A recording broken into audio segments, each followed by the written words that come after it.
Hello and welcome to this COVID-19 update for you and your community here on the Bass Coast, presented by Bass Coast Health. For you today is Rashmi Dixit, Infectious Diseases Specialist. Hi Rashmi. Hi Kevin. Good to have you with us. Thank you for having me. So we all know what we can and can't do during this pandemic. As an expert, tell us why COVID-19 is so dangerous. Thanks, Kevin. The reason COVID-19 or coronavirus 2019 is different from other viruses is we have a population that has no immunity to it. So coronaviruses are a common cold virus that many people have had exposure to, but it's a very large family of viruses. And coronavirus 19 is a beta coronavirus that started off in bats and these ant-eating mammals called pangolins, and they combined and jumped to humans.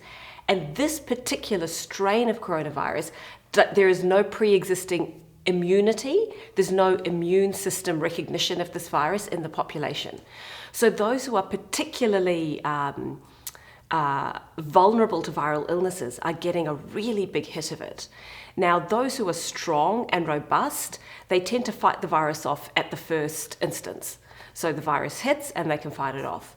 A proportion of people, just because their innate immune system or their basic immune system goes and fights the virus off. But once it gets past that, there's no memory immune system to come in and knock it on the head. So once you get past the first defenses, that's when we rely on the memory immune system. And as the pre-existing immunity in the population is non-existent, it's hitting people really hard, particularly vulnerable people. Elderly people, those with heart disease and diabetes, smokers, those with liver disease are getting hit very, very hard. And there's two ways the virus causes lung damage. It causes lung damage by directly attacking the lungs through direct viral attack. And it causes lung damage because once it gets past that initial immune gate, the memory immune system is not there. So the primary immune system comes in to try to kill off the virus and causes this incredible amount of inflammation to try to neutralize the virus. And that inflammation actually causes secondary damage to your own lungs and tissues. So people are unfortunately getting very critically affected, and some are even dying. Well, the news of its impact in so many countries is absolutely frightening. Yeah. Does the cold weather we're about to have make us even more vulnerable? Extremely. Another very good question. So the reason that the cold weather makes us more have a greater propensity, viruses tend to circulate in winter. So if we get a viral illness from any one of the other viruses, and then we get COVID, and then we are exposed to COVID, we're more likely to have a severe case because you've already got a pre-existing virus. And the reason they think viruses circulate in winter is people are in close contact with each other. Oh, right, yeah. So and that's what we don't want.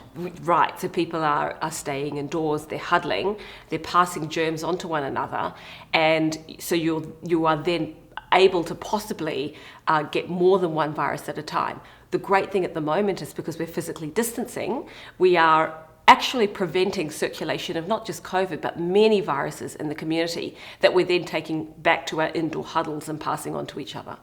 Is it the vaccine that we're eagerly awaiting for the only way to stop COVID-19? At the moment, the vaccine's the great hope.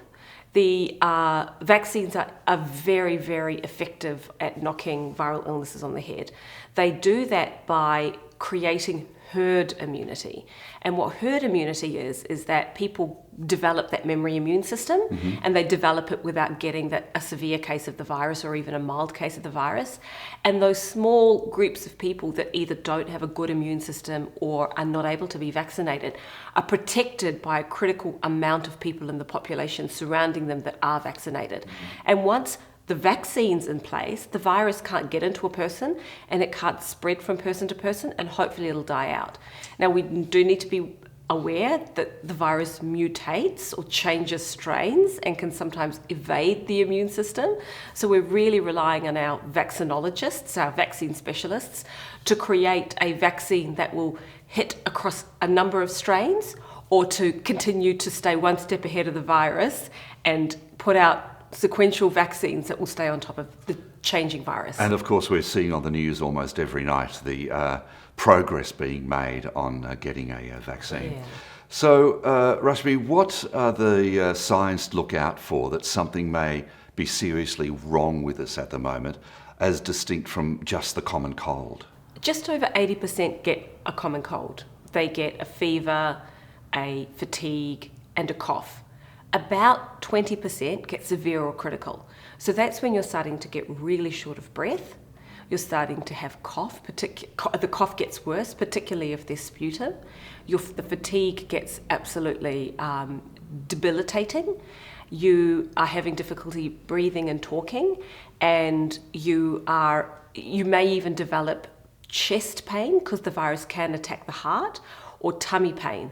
In those cases, you would be starting to ring the COVID hotline or your local GP and saying, I think there might be something a little bit more serious than the 80% common cold that most people are getting, who are getting infected, and you would be brought in for assessment. And as we know, Bass Coast Health are completely geared up to respond to any COVID-19 outbreak. Yes. All right, very briefly, we end most of these with the sign of how do we look after ourselves? Washing hands is so important, isn't it? The reason hand washing is so important, and a lot of people don't understand why, and unless we really understand why we do something, we don't do it.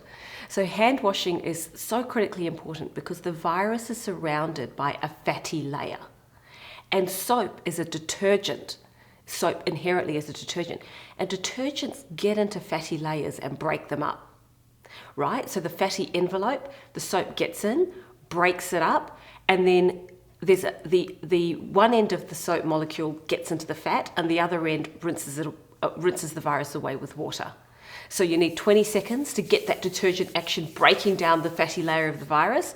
Once it's broken down, it's a harmless, neutralized virus, and then you must dry, because any part of the virus that wasn't broken down is now extra transferable through wet hands. So you've actually got to dry. All right. To mechanically get rid of it. Fantastic, amazing information there, I'm sure you will agree. Rashmi Dixit, thank you very much for being with us. You're welcome, Kevin. Thank you for sharing us on Facebook. Keep watching, keep listening, and spread the news that basscoasthealth.org.au is the place you can get these updates, and they're pretty regular. Until I see you again, take care.